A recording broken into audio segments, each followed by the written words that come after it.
कह देता हूं अंतिम में कि तीसरे क्लास में मनोविज्ञान के डॉक्टर की जरूरत पड़ जा रही है हमारे स्कूलों में। बताओ पंकज जी, बताओ बरीड जी, मैं आप सबसे काशीवासियों से भी पूछता हूं, जिस देश में अपनी सारी राज सत्ता छिन जाने के बाद भी, मिट्टी के बर्तनों में और घास की रोटियां खाने के बाद भी अपने घोड़े पे चढ़ के मूंछ ऐंठता हुआ राणा प्रताप जैसा व्यक्ति हो, वहां के लोग कभी डिप्रेशन में आ सकते हैं, तनाव में आ सकते हैं?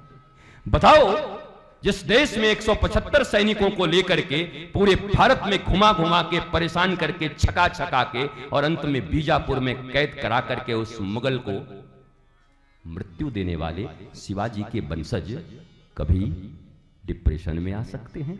बताओ 26 साल की उम्र में अपने पीछे 6 महीने के बेटे को बांधकर, संतान को बांधकर, दोनों हाथों में तलवार लेकर और मुख में घोड़े के लगाम को पकड़ के युद्ध करती हुई खूब लड़ी मर्दानी, वो तो झांसी वाली रानी थी। ऐसी बहन बेटियां भारत देश की क्या कभी तनाव में रह सकती हैं?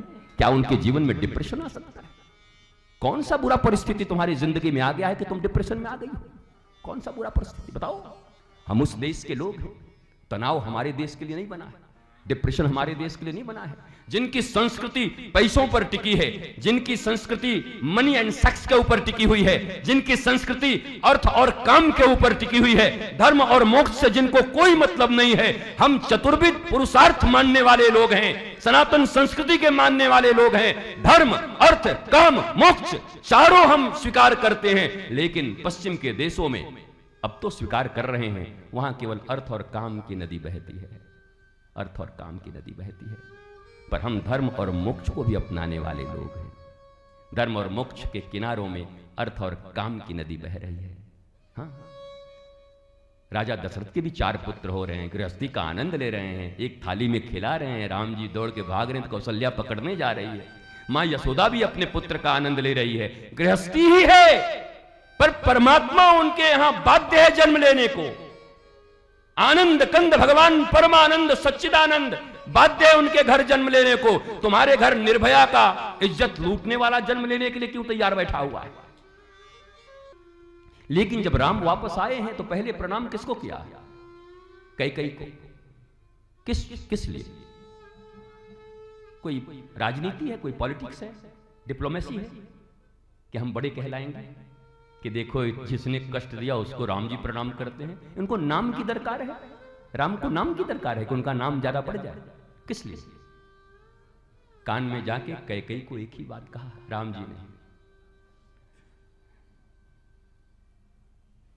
कि ने परमात्मा के लिए मां को ठुकरा देने वाला बेटा भी मेरे इस मां के गर्भ से जन्म लिया है। कैसी मां है? प्रणाम के योग्य है मां को। रीजन दिया है, तुम्हारे गर्भ से ऐसा बेटा जन्म लिया, एक तरफ तुम खड़ी थी, एक तरफ परमात्मा खड़ा था। जब मैं परमात्मा कहता हूं उस समय ये समझ लो, भगवान जब अपने अवतार के काल में है तब तुम्हारे पास एक ऑप्शन है। जैसे अर्जुन के पास ऑप्शन है कि अर्जुन ने कहा शिष्यस्तेहम साधिमाम त्वाम प्रपन्नम, भगवान ही तुम्हारे सदगुरु हो सकते हैं। भगवान जब अवतार में है तो उस समय जैसे लक्ष्मण ने कह दिया मैं किसी गुरु को नहीं जानता, माता पिता को नहीं जानता, मेरे लिए सब मेरे राम। तो क्या कहोगे, गुरु विरोधी हैं? नहीं, उन्होंने कहा जिंदा मेरे गुरु, मेरे प्रभु, मेरे परमात्मा है। मैं भी कहता हूं किसी दिन ठाकुर तुम्हारे द्वार आ जाए ना तो स्वीकार कर लेना, कोई दिक्कत नहीं, कह देना तुम मेरे गुरु हो। अब यद्यपि जो सहजो होगा वो तो वहां भी थोड़ा उसको तो गड़बड़ी हो जाएगी, फिर तो गोविंदई का मुंह फूल जाएगा। सहजो अगर कोई हो तो बात बन जाएगी, लेकिन पहले तो यही कठिन है। ये तो इमेजिनरी क्वेश्चन है कि तुम्हारे पास धनुष मान लेके राम आ जाए तो स्वीकार कर लेना, क्या दिक्कत है? और नहीं तो फिर भूत भावन भगवान भोलेनाथ की नगरी में बैठे हो, भगवान शंकर जो गुरु गीता कह रहे हैं पार्वती से, अत्यंत गुहितम विषय, फिर क्या कह रहे हैं?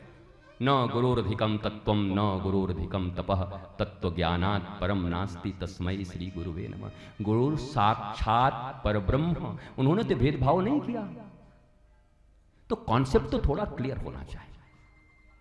अनपढ़ों की तरह मत जियो, गंवारों की तरह मत जियो। गंवार उसी को कहते हैं जिसने सब गंवा दिया। गंवार से लोग घबरा जाते हैं, हम तुम्हें गंवार लगा था ही। गंवार मतलब जो अपनी जिंदगी गंवा रहा है दुख में। गंवार ज्ञान के अभाव में जो जिंदगी को गंवा रहा है उसको गंवार कहते हैं। और गंवार किसको कहते हैं? नालायक।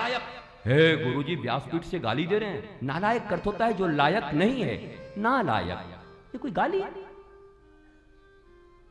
आर्ट्स का विद्यार्थी साइंस के क्लास में जाकर के उसका एग्जाम दे, वो बैठने के लिए लायक नहीं है तो उसको बोला जाएगा नालायक हैं आप, क्योंकि आप आर्ट्स के हैं। इंजीनियर जाके किसी का इलाज करने लगे तो कहेंगे नालायक हैं आप, इसके लायक आप नहीं हैं, नॉट एलिजिबल। नालायक कोई गाली थोड़ी है। क्या नालायक? नालायक, हम उसके लायक नहीं हैं। और ये कोई किसी को नालायक कहते गोली चल जाएगी। नालायक, हम नालायक हैं, क्योंकि आदमी तो मानता है कि वो हर जगह लायक है।